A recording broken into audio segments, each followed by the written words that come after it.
Mesdames et messieurs, chers membres du jury, chers professeurs, bonjour. Peut-on se vanter d'être modeste? On pourrait tout de suite répondre que non, c'est impossible. Le sujet serait fait, on n'en parlerait plus. Simplement, il faut se méfier des amalgames, des a priori.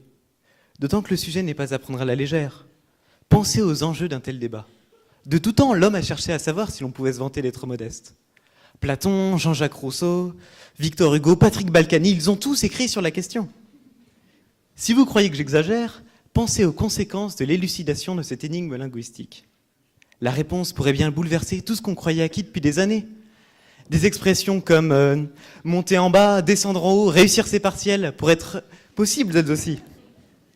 Cependant, devant l'ampleur de la tâche, il convient de passer par un procédé très commun, l'hypothèse. Faisons donc une hypothèse, purement théorique, pour savoir si, même dans les conditions les plus extrêmes, il est toujours impossible de se vanter d'être modeste. Imaginez un être humain parfait, comme notre cher doyen, qui ne sera là que pendant la finale, donc pour l'instant je ne prends pas trop de risques. Oui, parce que si a priori je ne peux pas me vanter d'être modeste, laissez-moi au moins me vanter d'être lâche. À moins que ça aussi, ça ne pose un problème. Je veux bien croire que les contradictions sont troublantes. Le fait de se vanter d'être modeste est par essence incompatible.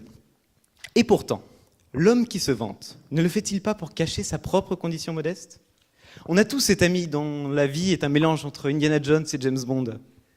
Serge le Mito lui-même n'est-il pas au fond qu'un homme modeste, profondément déçu de son quotidien?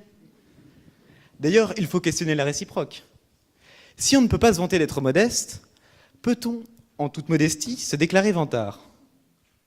Prenons le cas d'un étudiant rendant une copie avec pour seule problématique « Jon Snow est-il vraiment mort ?» La modestie des connaissances de la copie est évidente. Mais d'un autre côté, cet étudiant ne rêve-t-il pas d'être inscrit dans bordel de droit et de pouvoir s'en vanter ensuite?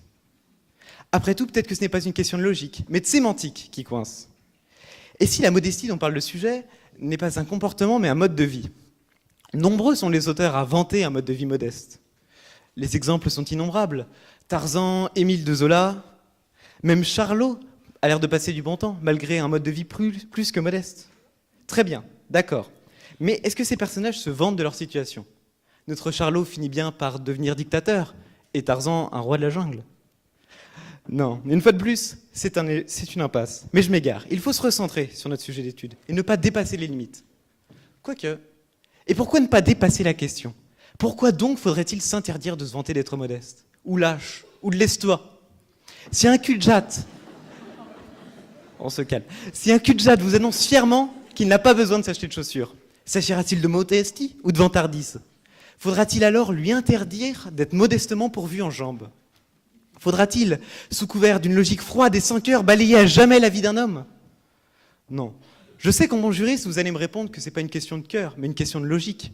Que le simple fait de dire que l'on est modeste constitue une contradiction aussi choquante que d'affirmer que la loi stipule ou que le contrat dispose. Cependant, si on y réfléchit un petit peu, notre vie quotidienne n'est-elle pas caractérisée par ces contradictions? Chacun dans cette salle a déjà glandé pendant des heures avec un TD à peine rédigé pour le lendemain. Tout le monde ici a déjà affirmé qu'il avait le cours, tout en sachant pertinemment que ça ne justifie en aucun cas de partir en plein milieu du CM. Si toutes ces contradictions sont tolérées, alors pourquoi ne pas en rajouter une et considérer que oui, on peut très bien se vanter d'être modeste? On peut d'ailleurs prendre une question avec un autre exemple. Si M. Asensi affirme en toute vantardise qu'il a des frais de coiffeur bien moins importants que ceux de l'Élysée, peut-on parler de modestie? Bien sûr que oui, et même la modestie la plus primaire, qu'elle soit psychologique ou capillaire. Reprenons donc. Si notre doyen est un être parfait, simple hypothèse théorique bien sûr, peut-on parler de vantardise s'il annonce qu'il est modeste? Bien sûr que non. Il ne fait qu'énoncer un fait, dans la mesure où un être parfait est censé rassembler toutes les qualités du genre humain. Mieux, il qualifie ce fait, comme on qualifie un monsieur X dans une fiche d'arrêt. De même, lorsqu'on qualifie un chargé de TD ayant donné un 0 en participation de publiciste, on ne fait qu'énoncer une réalité de façon purement objective. De la même façon, lorsque monsieur le maire lance un regard carnassier vers ses petits élèves adorés, en leur affirmant qu'ils vont pour la plupart redoubler ou abandonner leurs droits, faute d'un niveau convenable, le profane pourrait voir une certaine agression, un certain mépris. Je dis mensonge, tricherie. Il ne fait qu'énoncer un fait en toute objectivité. On pourrait même y voir une certaine modestie par rapport à un cours qui n'a pas ouvert les portes de la 2e année à plus d'un étudiant. Repensez d'ailleurs à cette copie de partiel, celle sur laquelle il est marqué « Sujet compris, méthodologie cernée, 5 ». Je pense qu'on est tous d'accord pour dire que l'appréciation vante les qualités rédactionnelles de l'étudiant. Et pourtant, par un paradoxe inexplicable, la note reste modeste. Si un tel comportement est acquis à l'écrit, alors pourquoi ne pas l'accepter à l'oral ? Le fait de se vanter d'être modeste n'est d'ailleurs pas obligatoirement un acte conscient. Si l'on prend l'exemple d'un être profondément vantard, arrivant dans un endroit où il ne connaît personne, bon, la modestie étant souvent un caractère associé à la timidité, cette personne aura tendance à ne pas tout de suite étaler ses nombreuses qualités. Sans le savoir, elle fait alors preuve de modestie. Et c'est là, mesdames et messieurs, que la magie opère, puisque cette même personne, en rentrant chez elle, pourra elle-même se féliciter d'avoir été modeste. Cependant, il ne faut pas faire de conclusion hâtive. Notre modeste ne se vante ici d'être modeste seulement parce qu'il n'est pas conscient de sa condition. Il ne se vante pas volontairement d'être modeste. Il ne fait que le constater dans une certaine situation. Non, ça ne marche pas. Il faut en finir avec ce problème. Et si, au lieu de s'interdire, on s'autorisait à être modeste ?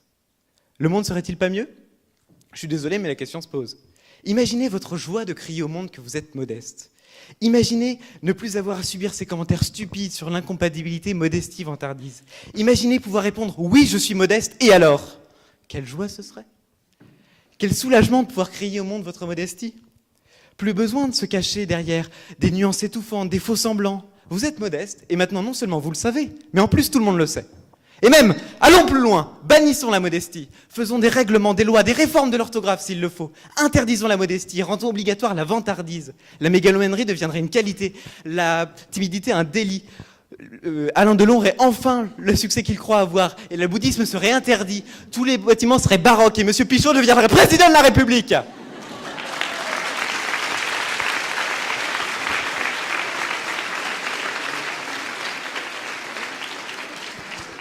Plus sérieusement, la modestie a beau être une qualité partagée par de grands hommes, elle ne doit cependant pas être un frein. Se vanter d'être modeste n'est pas aussi absurde que de se retenir soi-même de s'inscrire à un concours par peur. Il ne faut pas avoir peur de se vanter ni d'être trop modeste pour essayer. Je vous remercie de m'avoir écouté.